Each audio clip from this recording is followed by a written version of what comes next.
भिवानी कांड के आरोपी श्रीकांत पंडित की गर्भवती पत्नी से मारपीट के मामले में अब राजस्थान पुलिस की मुश्किलें बढ़ती नजर आ रही हैं। भिवानी कांड के आरोपी श्रीकांत पंडित की गिरफ्तारी के लिए उसके घर पहुंची थी।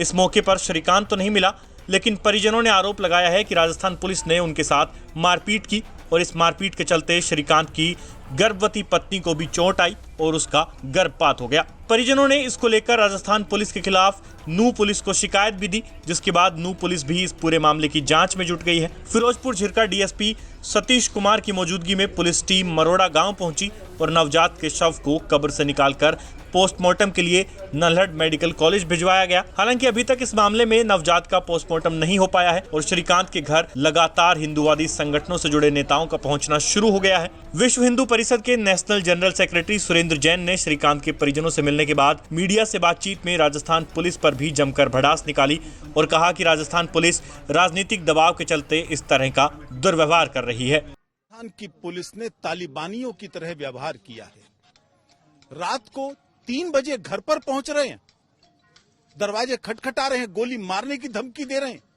और उसके जब 2 भाई सामने आए उनको मारते पीटते हुए जीप के अंदर डाल दिया।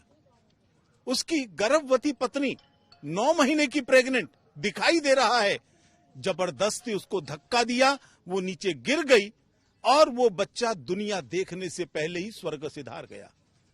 मैं इस हॉस्पिटल के डॉक्टर्स को धन्यवाद देता हूं। लड़की की जान बच गई है, ये बहुत बड़ी बात है।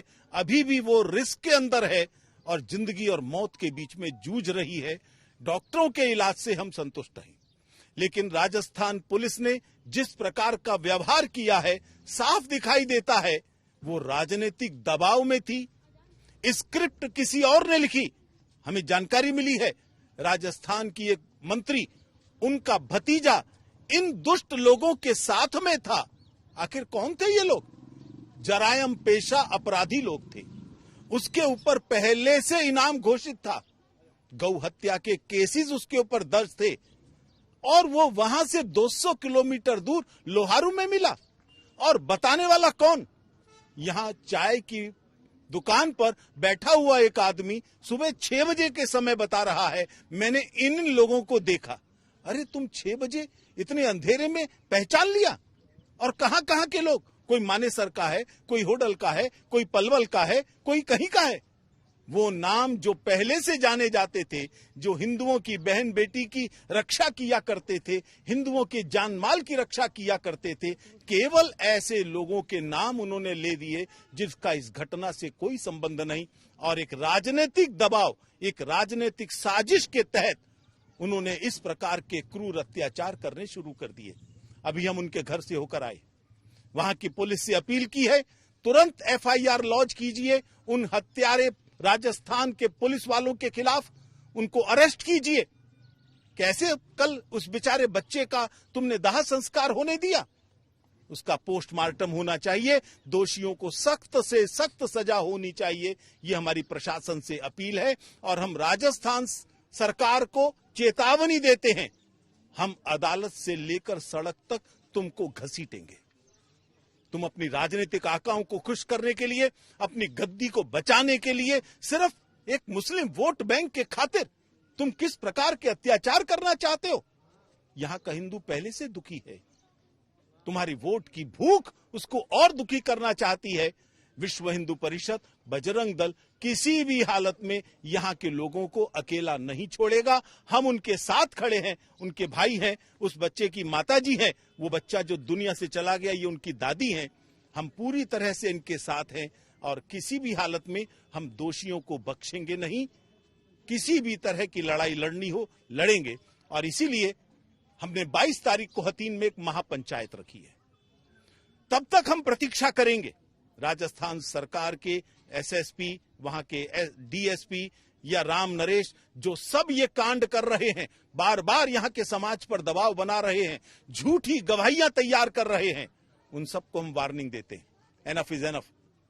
यदि तुम नहीं माने, दोषियों को नहीं पकड़ा गया, तो हम 22 तारीख की महापंचायत में अगली रणनीति की घोषणा करेंगे और ये तय करेंगे, ये अकेले नहीं है, पूरा देश इनके साथ है। बहरहाल अभी इस मामले में नवजात की पोस्टमार्टम रिपोर्ट के आधार पर नूह पुलिस आगे की कार्रवाई करेगी और यदि पोस्टमार्टम रिपोर्ट में ये निकलकर सामने आता है कि नवजात की मौत मारपीट के चलते हुई है, तो ऐसे में राजस्थान पुलिस पर नूह पुलिस द्वारा एफआईआर भी की जा सकती है। श्रीकांत पंडित और इस पूरे घटनाक्रम पर नूह एसपी वरुण सिंगला का क्या कहना है, अब वो सुन लीजिए।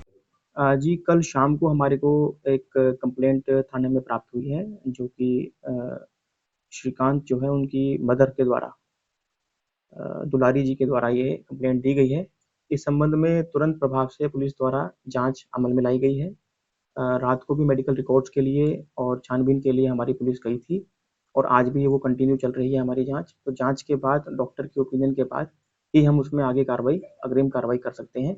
तो इसमें सभी जितने भी इसमें एलिगेशन है उस पर गंभीरता से जांच करेंगे। जांच उपरांत कुछ भी संज्ञेय अपराध होगा तो उस पर कार्रवाई की। पुलिस के जवान राजस्थान पुलिस के साथ थे। देखिए, जब भी कोई भी दूसरे क्षेत्र की पुलिस जब किसी भी एरिया में रेड करती है तो डेफिनेटली वो लोकल पुलिस को कहीं ना कहीं इंटीमेशन देते हैं। तो इस प्रकार की इंटीमेशन जरूर दी गई होगी। इस संबंध में जांच चल रही है। जैसा कि मैंने बताया कि इस विषय पे इन सभी पहलुओं पे जांच की जाएगी, कौन कौन साथ थे, कौन कौन नहीं थे, और उनके बयान भी लिखे जाएंगे ताकि इस पूरे मामले की प्रॉपर तरीके से फैक्ट फाइंडिंग की जा सके। हालांकि अब देखना होगा कि श्रीकांत के बच्चे की पोस्टमार्टम रिपोर्ट में क्या खुलासा होता है और परिवार द्वारा जो मारपीट के आरोप राजस्थान पुलिस पर लगे हैं उसमें नूह पुलिस आगे क्या कार्रवाई करती है। नूह से हरियाणा तक के लिए संजय राघव की रिपोर्ट।